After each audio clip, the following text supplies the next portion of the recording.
guys, and welcome back to my channel. So I'm so excited to kick off all of my Fall Out Boy album reviews, getting ready for Mania to come out. Obviously Fall Out Boy is an iconic band. I think everybody in the world knows who they are at least, but there are only like a good handful of us that are like the diehards, the fans that have been there from the beginning. Even if you haven't been there from the beginning, like you have that passion about this band, how special this band is, you know, and how they change lives through their music. And I feel like in order to completely appreciate Mania, we have to appreciate all of their albums, you know, so we can see how Mania is gonna be like influenced off of all of these albums and how Mania was even done in the first place. And that starts with their first album in their discography, Take This to Your Grave. Take This to Your Grave. A lot of people, you know, he like elitist, I'd be like, that wasn't their first album. Evening Out With Your Girlfriend was. No, because if, for those of you who don't know, this beautiful man right here was not in the band during Evening Out With Your Girlfriend, so I don't consider that Fall Out Boy. I consider these four men right here Fall Out Boy. So, Take This to Your Grave was their first studio album. It's kind of funny because this album was made so much differently than any of their other albums because they were such a new band. So basically, 3 songs off of this album, I believe they are Saturday, Homesick at Space Camp, and Dead on Arrival. Those 3 songs were already recorded before this album was even like a thought. Those were demo tracks off of like an earlier demo version that they would send off to people trying to get that record deal, that label, you know, that management that they needed. Those were their demo tracks, you know, that they recorded together. So basically when they went to the studio, they had a few songs written, ready to go. Like I believe Grand Theft Autumn was recorded before the official recording of the album. Calm Before the Storm was actually taken from Evening Out With Your Girlfriend. It was like redone because that was the only song that they felt was actually worth, not worth anything, but like worth transferring onto their first debut album. So Calm Before the Storm, I believe, and like I said, I believe Grand Theft Autumn was also a pre-recorded one. You know, so the rest of them, they didn't have written, maybe they had parts here and there written, and they actually wrote the majority of this album in the studio, you know, with other producers trying to help them out, trying to get this done. And since Andy wasn't in the band yet, Patrick was drumming a little bit on this album, and then they called him up, because I guess he was friends with Pete, I believe. He was friends with Pete, and Pete's like, yeah, you know, I have this friend, you know, he's an awesome drummer, he can come and drum on the album. So he, you know, he drummed on the album, and the connection, the chemistry between all 4 of them was fire, pretty much. And they, you know, basically were like, yo, we want you in the band. So Andy was in the band. This album is super, super loved by fans, both new and old fans, especially the old fans. Some old fans only like this and nothing else. But this was an album that they didn't think was gonna lead up to anything. They thought this was going to be, you know, just like something for them, maybe something for their like small, you know, little fan base that they've been growing, but they didn't think that people, you know, 15 years later would be listening to this still. There's still 3 songs off this album that they play pretty regularly. Those would be Saturday, which is always the show closer. It's been the show closer since I can even remember, probably Cork Tree era. Like whatever headlining show I've seen from them, Saturday has always been their closer. And the first show I saw was Infinity on High era, so they've been closing out a Saturday forever. And I love Saturday because I feel like it's a nod to the diehards, because it's not, you know, radio, it's not mainstream known at all. So the only people who are gonna know are the diehards, you know, everyone that it's like a present for us, you know, when we go to the show, that they're always gonna play Saturday. They're always gonna play this is always a staple in their set list for a reason. It's loved, it's adored by many, many, many fans. Another song that they play from this album a lot is Grand Theft Autumn, Where Is Your Boy? Obviously, that was probably their biggest song to come off this album. I believe it did get a little bit of radio play, but nothing like charting or anything like that. It was more of like an underground success for them. Now, it's definitely one of their bigger songs. You know, it's adored by old and new fans.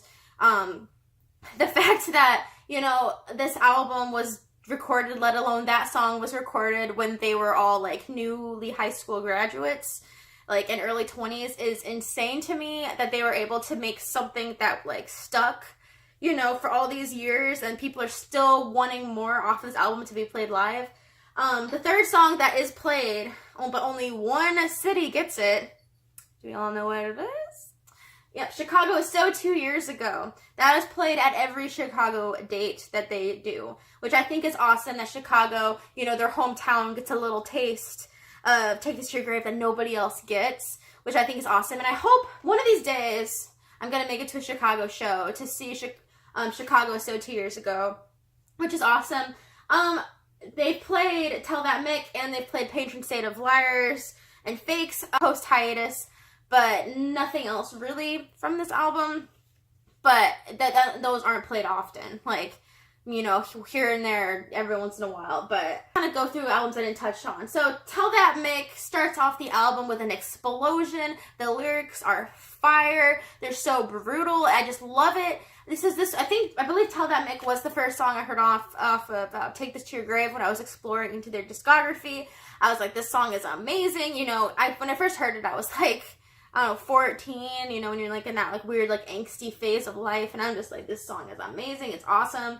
Dead on Arrival, one of their first songs they ever wrote as a band together. It has such catchy hooks. It has such catchy instrumentation. Such a fun song. Grand Theft Autumn I talked about. Saturday I talked about. Homesick at Space Camp.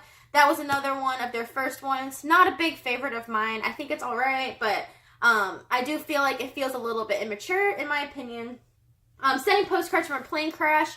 Another awesome song. Not one of my favorites. I still feel like this one feels a little bit immature. Pros and Cons of Breathing. And I love that song. I know Patrick mentioned a few times that he was very disappointed with the way that song came out because he felt like it was some of Pete's best lyrics and he didn't feel like he delivered very well on the melody of the song. I love it. I think it's great, but he hates how repetitive it is, and he wished that he could get a better chance to, you know, write a different melody or change the chorus up for that song. One of my favorite parts of that song is when he says, "I wish that I was as invisible as you make me feel." Oh, poor Pete. Love that song. Calm Before the Storm came off of Evening Out with Your Girlfriend. Love that song. You kind of hear Patrick get a little bit more aggressive in the vocals, which you see him explore more later on in his career. Reinventing the Wheel. Again, not another one of my favorites, but still a good classic pop punk song. And then the Patron Saint of Liars and Fakes.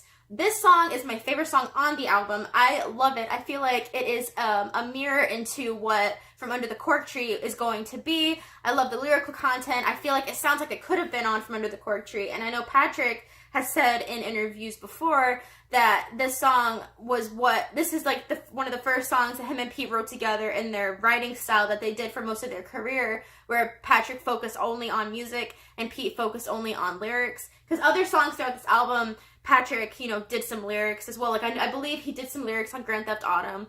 I can't think off the top of my head what other lyrics he penned on this record, but there were quite a few, and I know they all just kind of like, we're still trying to figure things out at this point. And I think you can tell that it's not crisp, but there are definitely songs on here that, you know, still hold the test of time, obviously. Like, we're still talking about this record. I love this record. They looks like babies on this record. This is my vinyl copy that I actually got last year for Christmas. These are really hard to get, so, I mean, you could probably find them online, but they're pretty expensive. But the fact that these are in such high demand, you know, so many years later, shows, like, just, you know, listening to this and owning this on vinyl is priceless for some people. Such an awesome record. Amazing listen. If you guys have not heard, I mean, I'm sure everyone has, but if you've not, definitely listen through this whole record.